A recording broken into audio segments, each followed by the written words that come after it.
Hi, this is Gary from 3Bug Media, and today we're going to talk about the importance of links and citations when it comes to local SEO. So why links?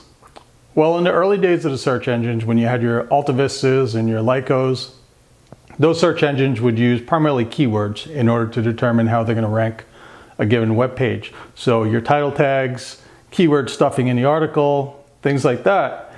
And it became very clear that it was easy to game the system, and a lot of the search engines just started to become kind of spam results because anyone can stuff keywords into a page and get their page ranked. So along comes Google with a totally different approach in ranking content, and their primary driver for their search engines revolved around links. So why links? Well, they took a page from academia. Now, when you have an academic paper, the authoritativeness of that paper is largely determined by other papers and other professors that cite their work, give them attribution, when they're creating their own papers. So when an academic paper has lots of citations and references from other papers, that piece of content becomes very authoritative. And that's basically the playbook that Google took when it comes to search results, except they used the links. And so when you had links from authoritative sites like the New York Times, Washington Post, things like that, you automatically would shoot right to the top of the search results most of the time because those are really powerful links and strong citations for your business. So at one time, links made up about 80% of all SEO. So all you needed to do was get lots and lots of links and you were guaranteed pretty much really good results. So fast forward to today.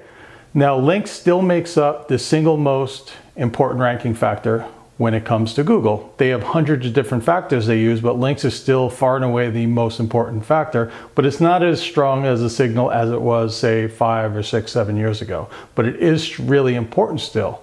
So links are very important, and we talked about this earlier, but content and links is what gives you your rankings. Now, when you create a piece of content on your site, you create a new web page, whether it's a blog post or a service page or things like that, it gives you an opportunity to rank in the search engines for whatever topic that page is.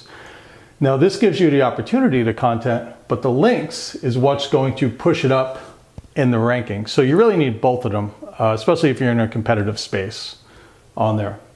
So when it comes to getting links, good quality links for local SEO, where do you get them from? Well, there's a couple different places.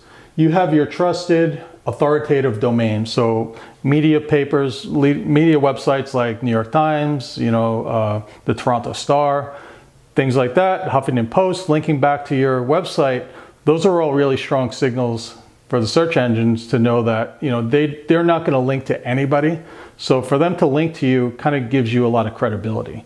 So authoritative domains that are trusted by the search engines.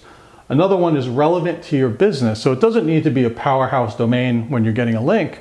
It can also be something that's relevant. So relevant might be a mortgage website linking to your real estate website or something like that, because it's in the same kind of industry, the same vertical, and you're getting related links, and that's a strong signal for the search engines to know that you're all about this industry on there because you're getting you're getting similar links from other industry related websites and not just random links from anywhere.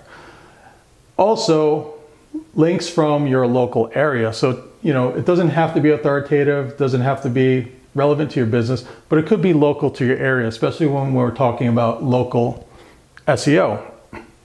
So local to your area might be local blogs, local media, chamber of commerce, things like that. While they may not be that authoritative or they may not be super relevant specifically to your business, they are local to your area, and that definitely helps when it comes to local SEO. So do you need all three of these? No. In an ideal world, you would have all three of these, but you don't need to vet each and every link that comes to your site, or when you're trying to go and get links back to your site. You don't need to have all three, but it's nice to have at least one of these, and that'll give you a strong link profile when it comes to the search engines.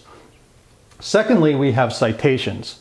So citations are like links, they're mentions of your business online, with the biggest difference being that a citation doesn't necessarily have a link, a hyperlink going back to your website. It's just a mention.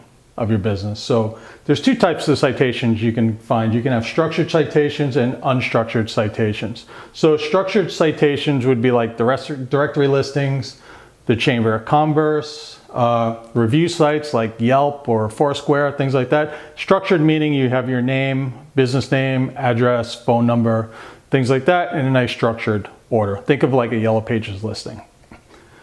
Unstructured listings might be mentions from blogs, it could be media, social media, things like that. And those might just be mentions of your business in the body of an article, in a tweet, in a Facebook post, things like that. Both of these citations are important and they're both really good when it comes to local SEO. So why do the search engines use citations as well? Well, when it comes to local SEO and local businesses, the search engines realize that not every local business is going to be some kind of link building master.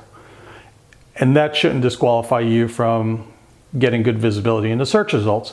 So they also look at mentions of your business online as a factor, because you may make the best pizza in town, but you may be awful at online marketing and link building. So if local media or blogs are mentioning, or social media is mentioning your business a lot, those are strong signals for the search engines when it comes to local SEO to realize that this pizza shop is very popular. Even though it doesn't have a lot of links, doesn't have a lot of visitors to the website, it's still a very popular pizza place in this area. So let's give it some better rankings. So this is your introduction to links and citations. How do you get them? There's hundreds of different ways to get links and citations for your business. One thing is to look at local directories, your Chamber of Commerce, things like that. A lot of these places you can sign up for them, or if you join the Chamber of Commerce, something like that, they'll give you a listing in their directory. You can do review sites like Yelp, the Yellow Pages. Those are all free opportunities for you to sign up and add your business listing to their websites. Unstructured, maybe you can do guest posts on blogs, maybe get an interview with a local blog or local media, things like that, and be very active on social media. All of those mentions, people mentioning your business, retweets, likes, things like that, those all kind of add up as citations, and the search engines may not directly use them as ranking factors, but they do take those mentions into consideration when they're thinking about the quality of your business on there. So hope you learned a little bit about links and citations and why they're important. Just remember, when it comes to SEO, content plus links equals rankings. Okay? You can find out more by clicking the link below. Thank you very much.